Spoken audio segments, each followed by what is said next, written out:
ये सूखा दाना तो खा खा कर मैं थक गई हूँ। अब जो भी होगा देखा जाएगा। मैं तो चली पहाड़ों पर मीठे फल खाने। ये सोचकर गौरी कवि पहाड़ों पर मीठे फल खाने चली जाती है। गौरी कवि चुपके से जाकर आम के पेड़ पर बैठ जाती है। वो एक पका हुआ और मीठा आम तोड़कर खाने लगती है। आवाज सुनकर सुनहरी चील अपनी गुफा से बाहर गौरी कवि के पास आ जाती है। अरे ओ कवि, क्या तुम्हें मुझसे डर नहीं लगता? चील चाची, बहुत डर लगता है। मुझे आपसे बहुत डर लगता है, परंतु मैं क्या करूं? आज तो मेरा फल खाने को कुछ ज्यादा ही मन कर रहा था। जैसे कभी कभी मेरा पक्षी खाने को मन करता है। कवि, अगर मैं तुम्हें अपने फल खाने दूं, तो क्या तुम मेरे लिए मांस ला सकती हो? मेरा मतलब कोई बड़ा या छोटा पक्षी। चील दी, मैं पक्षियों के साथ रहती हूँ। सब पक्षी मुझ पर बहुत विश्वास करते हैं। मैं एक क्या, आपके लिए दो दो पक्षी ले आया करूँगी। तो फिर कल आते हुए किसी पक्षी को साथ लेकर आना, और फिर जितने फल चाहो उतने खा सकती हो। फिर गौरी कवि कुछ पके हुए आम अपने साथ ले जाती है। चिड़िया, चिड़िया बहन, देखो मैं तुम्हारे लिए आम लाई हूँ। गौरी बहन, क्या आपको चील चाची ने आम तोड़ने दिए हैं? चिड़िया, जब मैं चुपके से फलों के पेड़ के पास गई तो मुझे पता चला कि उस चील को थोड़ा कम दिखाई देता है। ऐसे मैं ये फल तोड़कर भाग आई। फिर गौरी कवि चिड़िया को वो फल देकर कबूतर के पास जाती है। गौरी, ये आम तो बहुत स्वादिष्ट है। क्या वहाँ और भी फल हैं? हाँ कबूतर भैया, वहाँ तो फल पेड़ों से पक पक कर नीचे गिर रहे हैं। फिर गौरी कवि कबूतर के बाद मिठू तोते के पास जाती है। गौरी, क्या वहाँ अमरूद के पेड़ भी हैं? हाँ मिठू भैया, वहाँ ढेरों अमरूदों के पेड़ हैं और अमरूद भी बहुत मीठे हैं। ऐसे गौरी कवि सभी को वो फल देकर अपने घर चली जाती है और खुशी खुशी सो जाती है। अगली सुबह जंगल के सभी पक्षी गौरी कवि को ढूंढ रहे थे।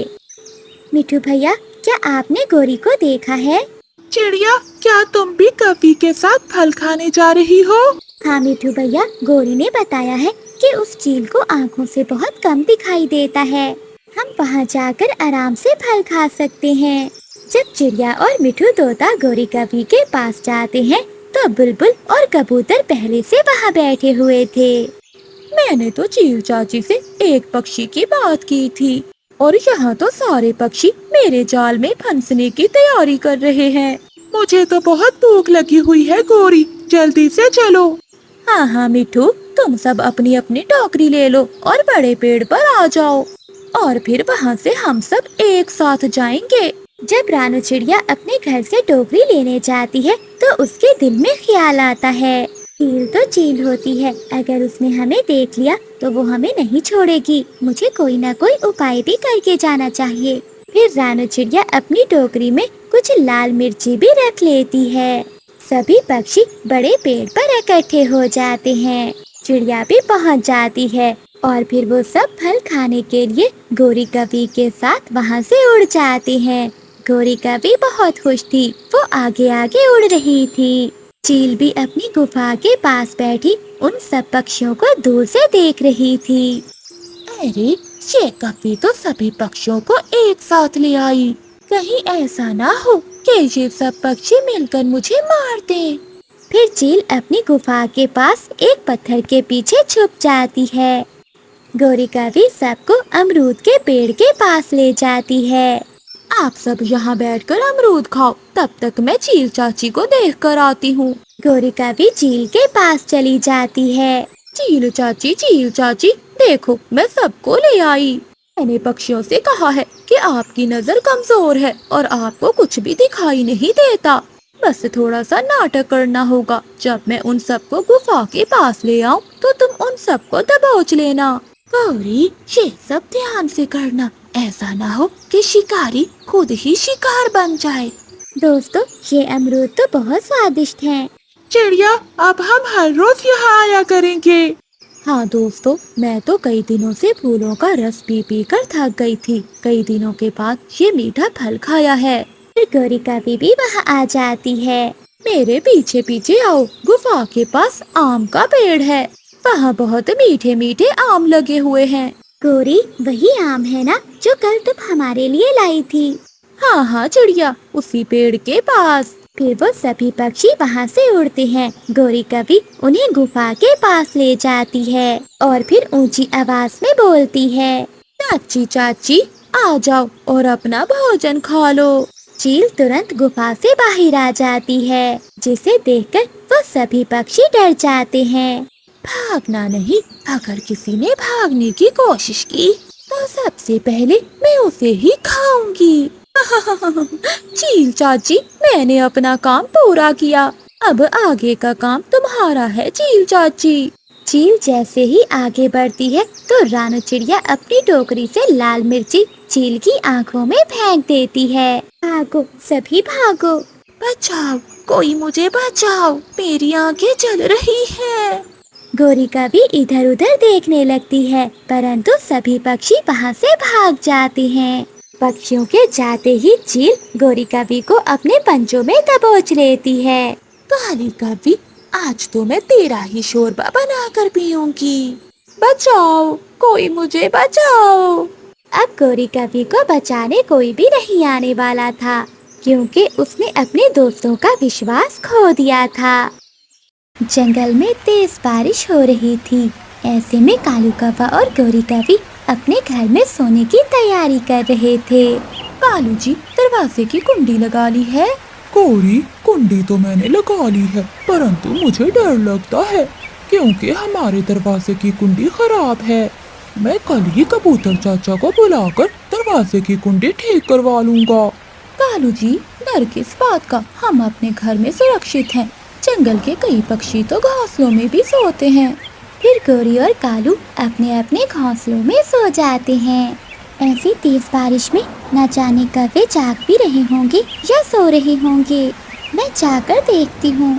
रानू चिड़िया छाता लिए अपने घर से निकलती है और कौवों के घर जाती है। चिड़िया दरवाजे पर दस्तक देती है। कालू जी, ये इस समय कौन है? कौन कौन है बाहर? कौवे भैया, मैं हूँ रानू चिड़िया। गुड़िया को दूध देने लगी तो देखा डब्बे में शक्कर नहीं है, वही लेने आई हूँ। गौरी, दरवाजा खोल दो, चिड़िया है। गौरी कभी दरवाजा खोल देती है और चिड़िया घर में आ जाती है। तब वो, मुझे माफ करना, मैंने आपको इस समय तंग किया, परंतु गुड़िया है कि दूध पिए बिना सोती ही नहीं है। चिड़िया, तंग किस बात का किया? हम पड़ोसी हैं एक दूसरे के, हम चीजें एक दूसरे को देते लेते रहते हैं। ऐसे कहते हुए गौरी कभी चिड़िया को शक्कर का डब्बा दे देती है। कब्बो, तुम्हारा बहुत बहुत धन्यवाद, मैं चलती हूँ। फिर रानू चिड़िया वहाँ से चली जाती है। कालू कौवा फिर से दरवाजे की कुंडी लगाता है और वो पति पत्नी सो जाते हैं। तेज बारिश में शिकारी चील शिकार के लिए उड़ रही थी। तभी वो कौवों के घर के पास से गुजरती है और वो कौवों के घर के पास जाकर दरवाजे पर दस्तक देती है। कालू कौवा कुछ पूछे बिना ही दरवाजा खोल देता है। चील जल्दी से घर के अंदर घुस जाती है। गौरी, जल्दी करो, छुप जाओ, चील, बड़ी चील हमारे घर में आ गई है। गौरी कभी जल्दी से उड़ती है और अलमारी के पीछे जाकर छुप जाती है। शिकारी चील कभी को अपने पंजों में दबोच लेती है। बहुत भूख लगी हुई है मुझे, ऐसी तेज बारिश में अब मुझे और कहाँ शिकार मिलेगा। आज तो तुम जैसे काले कौवे से ही काम चलाना पड़ेगा। फिर चील कालू कौवे को अपने पंजों में दबोचकर वहाँ से चली जाती है। कोई बचाओ, कोई बचाओ मेरे कालू जी को, वो जालिम चील ले गई मेरे कालू जी को। गौरी कभी घर से भागती है। वो चिड़िया के घर पर जाकर दरवाजे पर जोर जोर से दस्तक देती है। चिड़िया, चिड़िया बहन, जल्दी दरवाजा खोलो। रानू चिड़िया जाग ही रही थी। वो जल्दी से दरवाजा खोलती है। चिड़िया बहन, बहुत बुरा हुआ, बहुत बुरा हुआ, वो जालिम चील मेरे कालू जी को उठाकर ले गई है। गौरी, वो जालिम चील तो कालू को खा जाएगी, हमें जल्दी से कुछ करना होगा। जल्दी चलो गौरी, इससे पहले कि देर हो जाए। फिर रानू चिड़िया अपने घर से एक लाठी उठाती है और वो गोरी कब्बी को साथ लेकर वहाँ से निकलती है। वो दोनों मिठू और कबूतर के पास जाती हैं। मिठू भैया, कबूतर भैया, जल्दी दरवाजा खोलो। मिठू और कबूतर दरवाजा खोलते हैं। क्या हुआ चिड़िया बहन, सब ठीक तो है ना? कबूतर भैया, कालू कौवे को चील उठाकर ले गई है। हमें कौवे को बचाना होगा। मिठू और कबूतर भैया, मेरी मदद करो, मेरे पति को वापस ले आओ। चिड़िया, वो जालिम चील बड़ी गुफा के पास रहती है। मैंने कल उसे जाते हुए वहाँ देखा था। वो रास्ते में ही होगी। मुझे शॉर्टकट रास्ते का पता है। चलो हम वहाँ चलते हैं। रुको पक्षियों, हम भी लाठी उठा लेते हैं। फिर कबूतर और मिठू तोता भी लाठी उठा लेता है और वो सब गुफा की ओर उड़ जाते हैं। शिकारी चील कालू को अपने पंजों में दबाए हुए गुफा के बाहर अपनी बहन को आवाज लगाती है। छोटी, जल्दी करो, दरवाजा खोलो। चील की छोटी बहन गुफा का पत्थर हटा देती है। बड़ी दीदी, शिकापा कहाँ से मिला है तुम्हें? इस बात को छोड़ो, तुम जाओ और मिर्ची और नमक लेकर मेरी गुफा में आ जाओ। जरा जल्दी करना, मुझे बहुत भूख लगी हुई है। दीदी, तुम चलो, मैं अभी आती हूँ। बारिश भी रुक जाती है। उधर रानू चिड़िया, गोरी कौवी, कबूतर और तोता सभी गुफा के पास आते हैं। वो सभी पक्षी चील की गुफा के पास छुपकर बैठ जाते हैं। वो देखो चिड़िया, मेरे कालू जी चील के पास हैं। चलो जल्दी से हम अपने कालू जी को छुड़ा लेते हैं। गोरी, अभी चुप कर जाओ, वरना चील कौवे के साथ साथ हमें भी पकड़ लेगी। वो चील कालू कौवे को गुफा के अंदर ले जाती है। अब आराम से कौवे यहीं बैठ जाओ। अगर उड़ने की या भागने की कोशिश की तो मैं तुम्हें जान से मार दूंगी। कालू कौवा डर के मारे चुप करके बैठ जाता है। फिर चील की छोटी बहन भी मिर्च और नमक लेकर वहाँ आ जाती है। बड़ी दीदी, दरवाजा खोलो, देखो मैं आ गई। अपनी बहन की आवाज सुनकर चील गुफा से बाहर आती है। जैसे ही वो दोनों बहनें इकट्ठी होती हैं, तो रानू चिड़िया और सभी पक्षी मिलकर डंडों से उन चीलों पर हमला कर देते हैं। वो सब लाठियों से चीलों की खूब पिटाई करते हैं। बड़ी दीदी, भागो भागो यहाँ से, वरना हम मर जाएंगी। फिर वो दोनों चीलें वहाँ से भाग जाती हैं। गोरी, मैं बच गया। मेरे दोस्तों ने मुझे बचा लिया। कालू कौवा खुशी से छलांगे लगा रहा था। कालू जी, मुझे गर्व है मेरे दोस्तों पर जिन्होंने हमारी मदद की। गोरी, जब तक हम सब एक साथ हैं, हमें कोई भी नुकसान नहीं पहुंचा सकता। फिर वो सभी पक्षी खुशी खुशी अपने घरों को वापस चले जाते हैं। कबूतर उड़ता हुआ पहाड़ों की ओर जाता है। पहाड़ों के पास एक बड़ी सी और लंबी बेल थी, जिस पर एक बड़ा सा हरे रंग का फल लगा हुआ था। ये कैसा फल है? मैंने ऐसा फल तो पहले कभी नहीं देखा। आखिर ये क्या हो सकता है? ये खाने लायक भी है कि नहीं? मैं चिड़िया बहन को बुला कर लाता हूँ। फिर कबूतर जल्दी से वापस उड़ता है और वो रानू चिड़िया के पास जाता है। चिड़िया बहन, मैंने पहाड़ों के पास एक बहुत बड़ा फल लगा हुआ देखा है। तुम मेरे साथ चलो और चलकर देखो क्या वो फल खाने के लायक है। कबूतर भैया, जैसे आप बता रहे हो, ऐसे बड़े फल के बारे में मैंने तो पहले कभी नहीं सुना। जाकर देखते हैं। फिर रानू चिड़िया कबूतर के साथ जाती है। कबूतर भैया, ये तो बहुत बड़ा फल है, हो ना हो ये जरूर कोई जहरीली चीज होगी। तभी उड़ता हुआ मिठू तोता भी वहाँ आ जाता है। ये चिड़िया, ये तो तरबूज है। मैं एक बार बहुत छोटा था, तब मैं अपनी माँ के साथ किसान के खेत में गया था। तब मेरी माँ ने मुझे ये फल खिलाया था। मुझे आज भी थोड़ा थोड़ा याद है। मिठू तोता ऐसे बात कर ही रहा था कि तभी गोरी कौवी भी वहाँ आ जाती है। नाना पक्षियों, ये कोई खाने की चीज नहीं है। अगर हमने इसे खाया तो हम तुरंत ही मर जाएंगे। ये तो कोई जहरीली चीज है। गोरी की बात सुनकर मिठू तोता भी चुप कर जाता है। शायद हो सकता है मैं भूल रहा हूँगा। फिर सभी पक्षी वापस अपने घरों को चले जाते हैं। कालू जी, पहाड़ों पर तरबूज का फल है। मैंने सभी पक्षियों को उल्लू बनाकर भेज दिया है। अब चलो हम जल्दी से वो तरबूज तोड़कर अपने घर ले आते हैं। हाँ गौरी, बड़ा तरबूज खाने से हमें कई दिनों तक दाना नहीं खाना पड़ेगा। फिर गौरी कौवी और कालू कौवा पहाड़ों की ओर चले जाते हैं। कालू कौवा तरबूज पेड़ से तोड़ लेता है। कालू कौवा वो तरबूज उठाने की कोशिश करता है, लेकिन तरबूज बहुत भारी था, वो उठा नहीं पाता। कालू जी रुको, मैं ऐसा करती हूँ, घर से टोकरी लेकर आती हूँ, हम टोकरी में लेकर जाएंगे ये तरबूज। गौरी जरा जल्दी आना, इस बड़े तरबूज को देखकर मेरी भूख बढ़ रही है। फिर गौरी कौवी जल्दी से घर जाती है और घर से टोकरी लेकर वापस आती है। दोनों कौवे बहुत मुश्किल से तरबूज उठाकर टोकरी में रखते हैं। गौरी अब मैं नीचे बैठता हूँ और तुम ये टोकरी उठाकर मेरे सर पर रख दो। कालू जी ध्यान से, ऐसा ना हो कि हम इस बड़े तरबूज के नीचे ही दब जाएं। ऐसा ही होता है। गौरी कौवी टोकरी उठाकर जैसे ही कौवे पर रखती है तो कौवा उस बड़े तरबूज के नीचे दब जाता है। मर गया गौरी, मैं मर गया, ये बहुत भारी है। जल्दी करो गौरी, मुझे बाहर निकालो।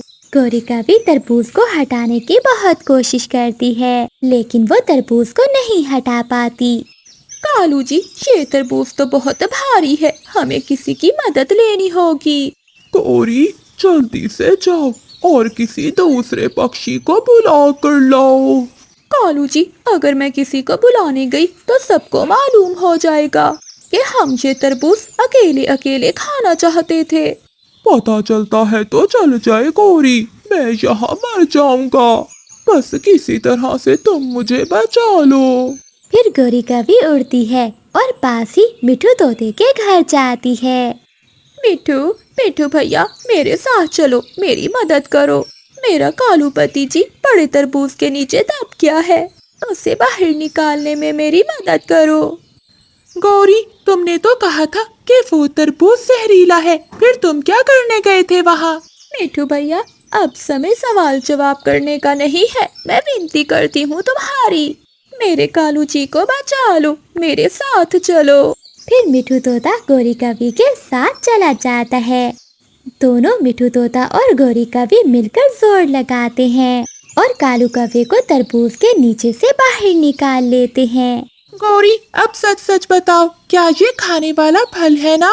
हाँ मिठू, मैंने लालच किया और सोचा कि हम ये तरबूज अकेले खाएंगे, परंतु ये तरबूज तो मेरे कालू जी की जान ही लेने वाला था। मिठू जाओ सबको बुला कर लाओ, हम ये तरबूज यहीं बैठकर खाएंगे। फिर मिठू तोता जंगल में जाता है, वो रानी चिड़िया और कबूतर को साथ लेकर आता है। फिर वो सब मिलकर तरबूज खाते हैं। तरबूज अंदर से लाल, मीठा और रस भरा था। कभी भैया ये तो अच्छा ही हुआ कि ये तरबूज आप पर गिर गया, वरना ये स्वादिष्ट फल आप दोनों अकेले ही खा जाते। गौरी और कालू दोनों बहुत शर्मिंदा थे, लेकिन वो सब जल्दी जल्दी से तरबूज खाए जा रहे थे। चिड़िया और गौरी कौवी में पुरानी दोस्ती थी। वो दोनों एक दूसरे की पड़ोसी भी थी और दाना लेने भी एक साथ जाया करती थी। गौरी दोस्त, आज किस ओर जाना है दाना लेने? चिड़िया आज इन पहाड़ों की दूसरी ओर जाते हैं, सुना है एक खेत में दाने हैं। वहाँ कोई खतरा तो नहीं होगा? चिड़िया बहन, हम पक्षियों के लिए तो खतरा ही खतरा होता है, हम ध्यान रखेंगे और दाना लेकर जल्दी से वापस लौट आएंगे। फिर गौरी कौवी और रानू चिड़िया वहाँ से उड़ती हैं। वो पहाड़ों की ओर दूसरी तरफ खेत में पहुँच जाती हैं। रानू चिड़िया खेत में दाना ढूंढ लेती है। गौरी बहन जल्दी करो, मुझे ये जगह ठीक नहीं लगती। चिड़िया एक दाना और एक दाना मैं ढूंढ लूं। तभी आसमान से एक चील बिजली की तेजी की तरह आती है। वो चिड़िया को अपने पंजों में दबोच लेती है। गौरी कौवी थोड़ी दूर थी, वो उड़कर एक पेड़ की खोखर में छुप जाती है। बचाओ, मुझे बचाओ, गौरी मेरी सहेली, मुझे बचाओ। भाग गई, तेरी सहेली तुझे छोड़कर यहाँ से भाग गई। ये सब दोस्ती नाम की होती है, काम की नहीं। चल चिड़िया, बहुत भूख लगी है मुझे। मैं अकेली इस चील का मुकाबला नहीं कर सकती। मुझे अपनी दोस्त चिड़िया को बचाने के लिए कुछ न कुछ तो करना होगा। फिर गौरी कभी जल्दी से वहाँ से वापस जाती है और वो अपनी सहेली स्वीटी कभी को सारी बात बताती है। गौरी, मैं तुम्हारी सहेली की जान बचाने में मदद करूंगी। हमें जल्दी से गुफा की ओर जाना होगा। हम योजना बनाएंगे और बुद्धि से काम लेना होगा। फिर ही हम उस चील का मुकाबला कर सकती हैं। फिर गौरी कभी अपनी सहेली स्वीटी कभी को लेकर वहाँ से उड़ती है। चील ने रानू चिड़िया को अपनी गुफा में रस्सियों से बांधा हुआ था। चिड़िया, तुम चिंता न करो, मैं तुम्हें रात के डिनर में खाऊंगी। अभी रात तक तुम जिंदा हो। मेरी पुरानी सहेली मुझे मुसीबत में छोड़कर चली गई। मुझे अपनी सहेली से ऐसी उम्मीद ना थी।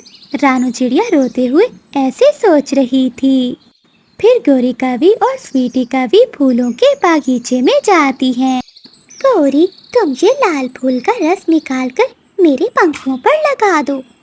इससे मेरे पंख लाल हो जाएंगे और ऐसा लगेगा जैसे खून हो। स्वीटी सहेली, मगर तुम ऐसा क्यों कर रही हो? गौरी, हमें सूझबूझ से काम लेना होगा। जैसा मैं कहती हूँ बस वैसा करती जाओ। फिर गौरी कभी लाल फूल तोड़कर स्वीटी कभी के पंखों पर ऐसे लगा देती है जैसे वो खून हो। फिर गौरी कभी और स्वीटी कभी चील की गुफा के पास जाती हैं। गौरी कभी थोड़ी दूर पेड़ पर बैठ जाती है और स्वीटी कभी गुफा के बाहर लेटकर शोर मचाने लगती है। बचाओ बचाओ, कोई मुझे बचाओ। अरे, गुफा के बाहर ये कौन चिल्ला रहा है? आवाज सुनकर चील बाहर आती है। बचाओ, वो जालिम बाज मुझे मार कर गया है। अरे कभी, मैं तुझे अभी बचाती हूँ। इतना आसान शिकार, आज तो दो शिकार मिल गए, एक कभी और एक चिड़िया। ऐसा कहते हुए चील स्वीटी कभी को उठाकर गुफा के अंदर ले जाती है। बहुत ध्यान से छुपी हुई गौरी कभी सब कुछ देख रही थी। चिड़िया रस्सियों से आजाद होने की कोशिश करती है मगर वो ऐसा नहीं कर पाती। अरे, इस कभी को तो बांधने की भी जरूरत नहीं है, थोड़ी देर में तड़प तड़प कर मर जाएगी। फिर स्वीटी कभी अपनी सांसें रोक लेती है और आंखें बंद कर लेती है और मरने का नाटक करती है। लो, ये तो मर गई। अब तो इसे मारना भी नहीं पड़ेगा। भला हो उस बाज का जो मुझे अपना शिकार गिफ्ट करके चला गया। मुझे छोड़ दो चील, इस कभी को खाकर तो तुम्हारा पेट भर जाएगा। मुझे जाने दो, मुझे बहुत दर्द होगा जब तुम मुझे मारकर खाओगी। चिड़िया, तुम चिंता नहीं करो, मैं तुम्हारा काम आसान कर दूंगी, तुम्हारी आंखों पर पट्टी बांध के। बाहर से किसी चीज के गिरने की आवाज आती है। अरे, ये कैसी आवाज है? चील जल्दी से बाहर जाती है। गौरी कभी गुफा के ऊपर बैठी हुई थी। उसने वो पत्थर जानबूझकर गिराया था ताकि चील बाहर आ सके। स्वीटी कभी जल्दी से उठकर चिड़िया की रस्सियाँ खोल देती है। चलो चिड़िया, पत्थर के पीछे छुप जाती हैं। अरे, यहाँ बाहर तो कोई भी नहीं है। जैसे ही चील वापस जाने लगती है तो गौरी कभी एक बड़ा पत्थर ऊपर से नीचे फेंकती है जो सीधा जाकर चील के सर पर लगता है और चील वहीं मर जाती है। दोस्तों, बाहर आओ, चील मर गई है। देखा गौरी, अगर अकल से काम ले तो हम कुछ भी कर सकते हैं। गौरी बहन और स्वीटी बहन, आप दोनों का बहुत बहुत शुक्रिया। मुझे तो लगा था कि गौरी तुम मुझे छोड़कर भाग गई हो। चिड़िया बहन, भला कोई दोस्त अपनी दोस्त को कैसे मुसीबत में छोड़ सकता है, जैसे मेरी ये दोस्त स्वीटी कभी। स्वीटी, तुम्हारा बहुत बहुत धन्यवाद, तुमने मेरी दोस्त की जान बचाई। फिर वो तीनों सहेलियां खुशी खुशी वापस अपने जंगल की ओर चली जाती हैं। प्यारे दोस्तों, इस कहानी से हमें सीख मिलती है कि हमें मुश्किल के समय हमेशा अपने दोस्तों की मदद करनी चाहिए। रानू चिड़िया अपने पति के साथ जंगल के बाहर पहाड़ी इलाके में रहती थी। रानू, मैं जंगल से भोजन लेने जा रहा हूँ, तुम अपना ख्याल रखना। आप कहीं ना जाइए, मेरा मन बहुत घबरा रहा है। ऐसा लग रहा है कि कुछ बुरा होने वाला है। अब कुछ बुरा नहीं बल्कि अच्छा ही होगा, क्योंकि तुम माँ जो बनने वाली हो। वो तो ठीक है टुन्नू जी, मगर आप ना जाइए ना। आज तुम कैसी बातें कर रही हो रानू? रोज जंगल से भोजन लेने मैं ही जाता हूँ, मगर आज क्यों रोक रही हो? पता नहीं, मन में बहुत घबराहट हो रही है आज। देखो रानू, तुम अभी गर्भवती हो, तुम्हारा ऐसी हालत में घबराना और भूखे रहना अच्छा नहीं है। रानू चिड़िया के मना करने के बावजूद भी टुन्नू चिड़िया जंगल में भोजन लेने निकल जाता है। आज मैं रानू के लिए बढ़िया सा भोजन लाऊंगा। उधर चिड़िया के मन में एक अजीब सी बेचैनी हो रही थी। न जाने मुझे क्यों आज इतनी बेचैनी हो रही है। मैं भी टुन्नू जी के पीछे जाती हूँ। रानू चिड़िया अपने पति के पीछे उड़ती है। उधर टुन्नू चिड़ा प्यास लगने पर एक नदी पर रुकता है। पहले थोड़ा पानी पी लेता हूँ, फिर जंगल से कोई भोजन ढूंढूंगा। टुन्नू चिड़ा पानी पीने लगता है। तभी गोरी कभी, कालू कौवा और चील तीनों वहीं से उड़ रही थीं, जो टुन्नू को देखकर वहां आ जाती हैं। अरे वाह, लगता है आज ये मांस खाने को मिलेगा। चलो दोस्तों, मिलकर पार्टी करते हैं। मेरी पत्नी गर्भवती है, मुझे मत मारो। अगर मैं मर गया तो उसका और हमारे होने वाले बच्चों का कौन ख्याल रखेगा? ओए चिड़े, तू चिंता क्यों करता है? हम हैं ना ख्याल रखने के लिए। हाँ कालू जी, बिल्कुल ठीक कहा। अगर उसे कोई तकलीफ हुई तो हम मिलकर उसे भी खा जाएंगे, और साथ में उसके होने वाले छोटे छोटे बच्चे भी। ऐसा कहते हुए वो तीनों टुन्नू चिड़े पर हमला कर देते हैं और उसे मारते हैं। दूर एक पेड़ के पीछे छुपी रानू चिड़िया ये सब कुछ देख रही थी। अरे गोरी और कालू, इस चिड़े का मांस तो बहुत स्वादिष्ट है। आज तो इसे खाने का मजा आ गया। मेरे पति को मारने वालों, मैं तुम्हें छोड़ूंगी नहीं। वो तीनों पक्षी टुन्नू चिड़े को खाकर वहां से चले जाते हैं। तभी रानू चिड़िया अपने आप को वचन देती है, मैं अपने पति के हथियारों को छोड़ूंगी नहीं। मैं टुन्नू जी का बदला लेकर ही दम लूंगी। ऐसे ही कुछ दिनों बाद रानू चिड़िया अपने पति के हथियारों को ढूंढने के लिए जंगल के अंदर जाती है। वो एक तोते के पास जाती है। तोते भैया, मैं एक गर्भवती चिड़िया हूँ और जल्दी अंडे देने वाली हूँ। मेरा इस दुनिया में कोई भी नहीं है। क्या मुझे इस जंगल में रहने के लिए जगह मिल सकती है? हाँ हाँ चिड़िया, मिल सकती है, मगर तुम्हें इसके लिए हमारे जंगल के राजा कबूतर से इजाजत लेनी होगी। ठीक है, तो क्या आप मुझे राजा के पास ले चलोगे? हाँ हाँ, क्यों नहीं, चलो। फिर मिट्ठू तोता रानू चिड़िया को लेकर कबूतर राजा के पास जाता है। मैंने तुम सबको कितनी बार कहा है कि जंगल का कोई पक्षी भी अपने जंगल में शिकार नहीं करेगा, और ना ही कोई पक्षी किसी दूसरे पक्षियों के अंडे खा सकता है। महाराज, मैंने बुलबुल के अंडों को नहीं पिया। महाराज, ये बुरा कौवा झूठ बोल रहा है। इसी ने मेरे अंडों को पिया है। सिपाहियों, इस बुरे कौवे को काल कोठरी में बंद कर दिया जाए। कबूतर राजा को न्याय करता हुआ देखकर चिड़िया के होश उड़ जाते हैं। तभी वो आहिस्ता से तोते से पूछती है, अगर मैं राजा को अपने पति की मौत के बारे में बताऊंगी तो क्या वो मेरा न्याय करेगा? तुम इस जंगल की नहीं हो, इसलिए मैं कुछ कह नहीं सकता। लेकिन वो मुझे यहाँ रहने की जगह तो देंगे ना? ठहरो चिड़िया, मैं पूछता हूँ। महाराज, ये गर्भवती चिड़िया है जो हमारे जंगल में रहना चाहती है। तुम कहाँ से आई हो चिड़िया? मैं दूर पहाड़ी इलाकों से आई हूँ राजा जी। ठीक है, तुम्हारे परिवार में कौन कौन है? कोई नहीं, मेरे पति थे बस, जिन्हें खूंखार पक्षियों ने मार दिया।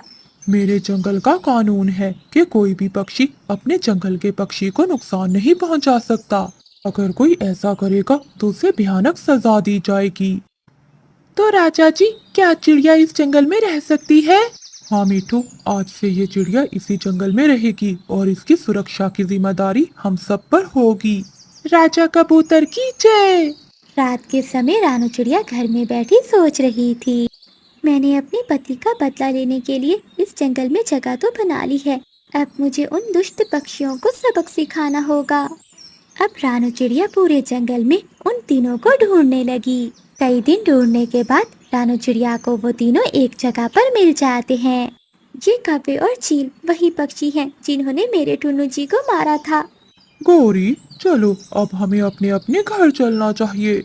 फिर चील अपने घर और कौवे अपने घर चले जाते हैं। रानू चिड़िया उनका पीछा करती है और उनके घर देखती है। दुष्ट पक्षियों, आज से तुम्हारी उल्टी गिनती शुरू। रात को रानू चिड़िया सोचती है, वो 3 हैं और मैं अकेली। इन्हें ताकत से नहीं बल्कि दिमाग से मारना होगा।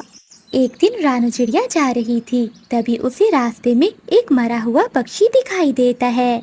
टुन्नू जी का बदला लेने का समय आ गया है। मैं इस पक्षी पर कुछ घाव लगाकर इसकी लाश को कौवों के घर के सामने फेंक दूंगी, ताकि राजा कबूतर को लगे इसे उन दोनों कौवों ने मिलकर मारा है। रात के समय रानू चिड़िया उस मरे हुए पक्षी को ले जाती है और उन कौवों के घर के आगे जाकर फेंक देती है। कल तुम्हारा खेल खत्म हो जाएगा कौवों।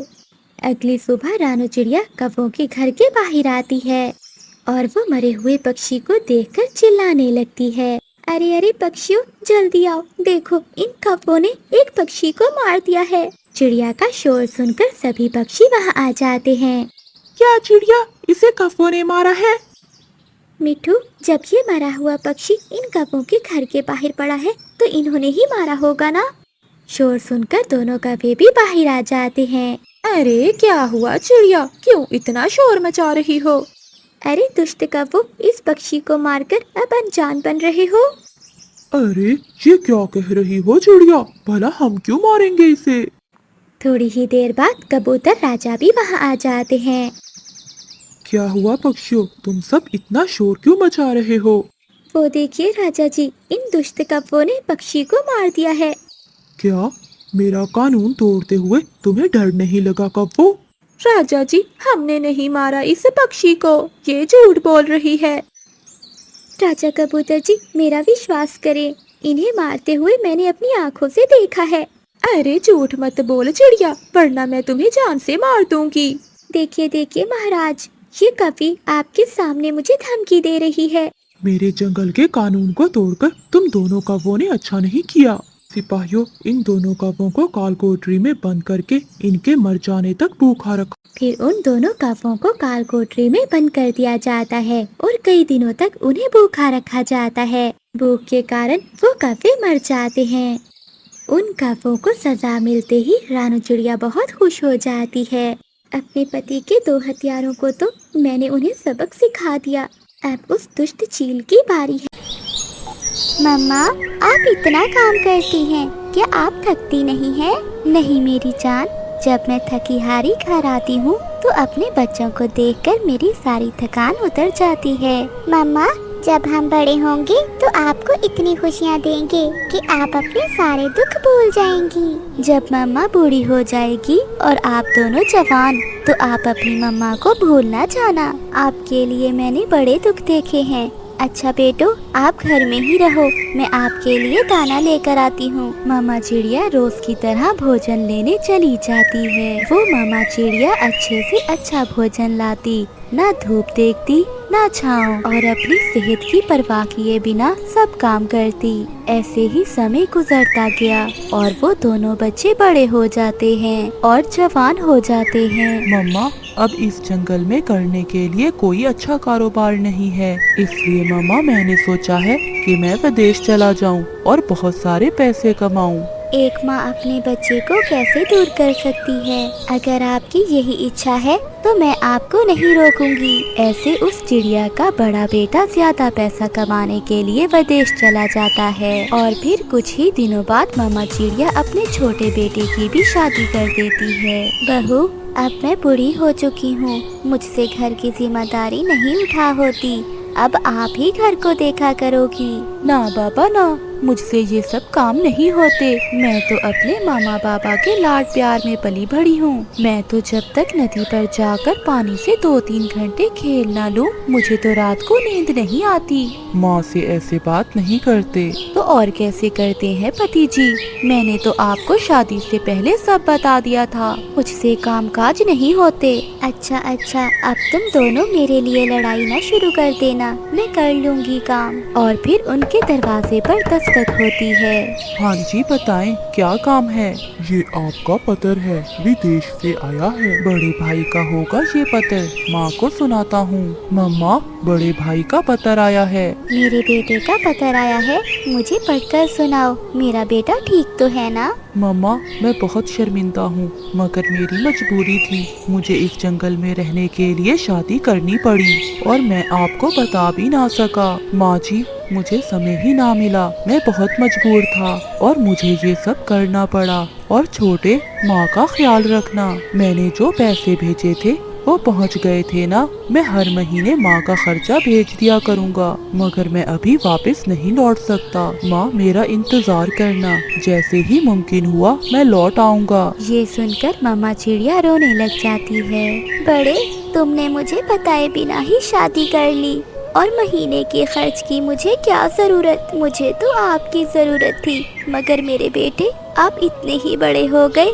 कि आपने अपनी माँ के बिना ही जीना सीख लिया। माँ, अगर पैसों की जरूरत आपको नहीं तो हमें तो है ना। अगर बड़ा पैसे भेजता है तो आपको क्या चिंता, हम भी तो आपको भोजन ला कर देते हैं। और फिर ऐसे ही समय गुजरता गया और एक दिन मामा चिड़िया इतना ही बीमार होती है कि वो मर जाती है। लाडो, मम्मा ने बहुत दुख देखे और हम मम्मा को सुख ना दे पाए। मेरी मम्मा ऐसे ही दुखों में मर गई। अब आप चुप कर जाएं, हम भोजन लाकर देते तो थे। 2 दाने देने से हमने क्या वो हक अदा कर दिया जो सब मेरी माँ ने किया।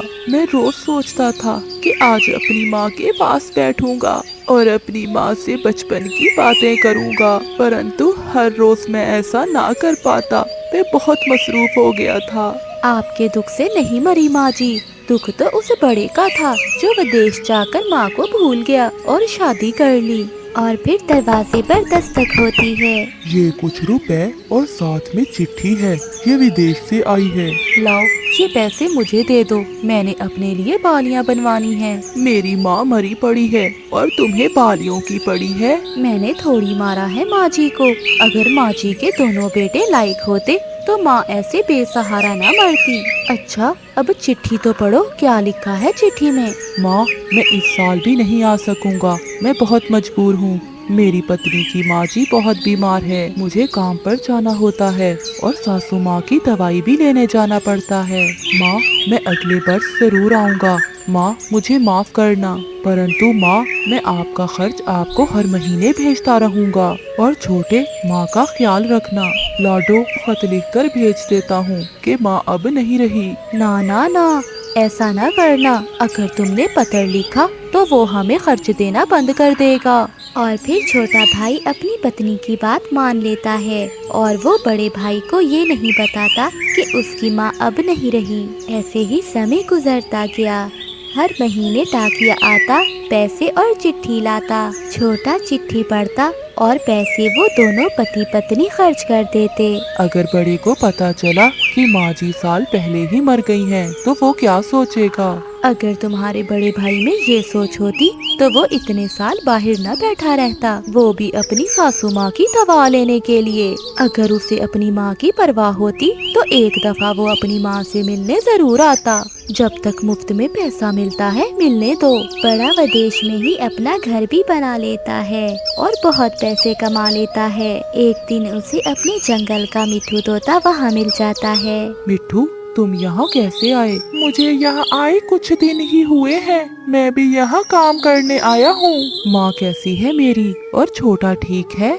ये सुनकर तोता खामोश रहता है। मिट्ठू यार, कुछ बोलो भी, माँ कैसी है। मैं हर महीने पैसे भेजता हूँ माँ को। तुम्हारी माँ को तो मरे हुए 1 साल बीत गया। बड़ा जुल्म किया छोटे की पत्नी ने, वह सारा काम उस बूढ़ी चिड़िया से करवाती थी।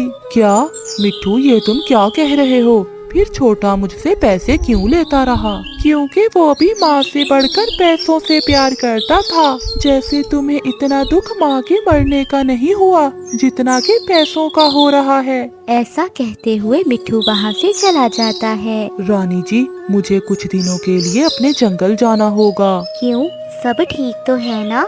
मेरी माँ मर गई है और छोटा हर महीने मुझसे माँ के नाम पर पैसे ले रहा है। मुझे छोटे से जाकर हिसाब करना है। तो फिर देर काहे की, तुम तुम आज के ही फ्लाइट से जाओ। और हाँ, जिस दिन से माँ मरी है उस दिन से लेकर अब तक के सारे पैसे लेकर आना। और फिर बड़ा अपने देश वापस लौट जाता है। बड़े, माँ जी मर गई, माँ जी मर गई, हमें छोड़कर चली गई। मुझे पता चल गया है, मैं इसीलिए तो आया हूँ और तुमने मुझे बताया ही नहीं और माँ जी के नाम पर मुझसे पैसे लेकर खाते रहे हो। मैं तुमसे हिसाब करने आया हूँ।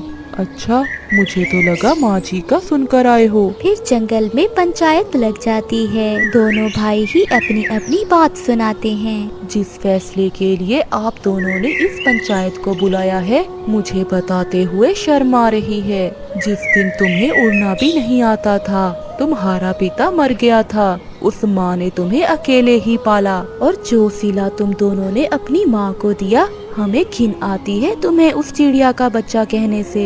जाओ, दफा हो जाओ इस जंगल से। ऐसा ना हो कि हम सब मिलकर तुम दोनों को इस जंगल से निकाल दें। मगर मैं तो हर महीने माँ का खर्च भेजता था, तो क्या, मैं भी तो भोजन लाया करता था। अपने माता पिता का बहुत ज्यादा ख्याल रखो। 2 दाने या महीने के पैसे देने से माता पिता का हक अदा नहीं हो जाता, या ऐसा कह देने से माँ जी कैसी हो या पिताजी कैसे हो, बल्कि उनके पास बैठो, उनसे बातें करो। जैसे आप छोटे थे, आपको बातों का समझना तक नहीं आता था और आपकी माँ आपकी उंगली पकड़े घंटों अपने सीने पर लिटाकर बातें करती रहती। प्यारे दोस्तों, इस कहानी को लाइक, चैनल को सब्सक्राइब और अपने दोस्तों के साथ शेयर करना मत भूलिएगा। आपका धन्यवाद।